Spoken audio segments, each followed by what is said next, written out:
बाळा तुला कशी घराची परिस्थिती कळत नाही रे. आई असं कसं बोलते बरं तू?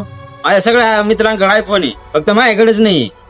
मला बाकी काही सांगू नको, मला आयफोन पाहिजे म्हणजे पाहिजे. थांब आपण घेऊ आयफोन, पण थोडे दिवस थांब ना. आई तुम्ही मला 2 वर्षापासून असंच म्हणताय आयफोन घेऊन देतो म्हणून. तुम्ही यावेळेस जर मला आयफोन नाही घेऊन दिला ना, मी माझ्या जीवाचं बरं वाईट करून घेईन. बाळा थोडं तरी समजून घे रे. मी एकटीच कामाला जाते, तो हा बाप बी कामाला जात नाही.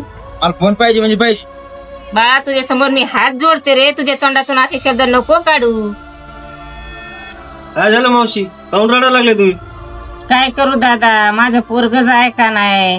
त्याला थोडे दिवस थांब म्हणायला लागले, ते ऐकायला तयार नाही. आमच्या घराची परिस्थिती त्याला कसंच कळत नाही दादा, तुम्ही तरी समजून सांगा त्याला.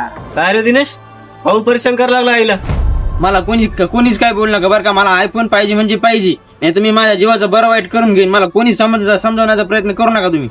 अरे मूर्खा, तुला कळत कसं नाही रे? तुझ्या अपेक्षा काय? तुझ्या आई बापाची परिस्थिती तुला कळत कसं नाही रे? तुला तुझ्या आई बापाने कसं वस्त करून मोठं केलंय, तुझ्या शिक्षणाचा खर्च उचललाय, आणि तुला आयफोनची आणखीन बी अपेक्षा आहे. आज इतका कसा नाला गिर तू? तुला आयफोन घ्यायचा ना, स्वतःच्या कमाईवर घे, स्वतःच्या हिमतीवर घे ना. आई बापाला कशाला मजबूर करतो?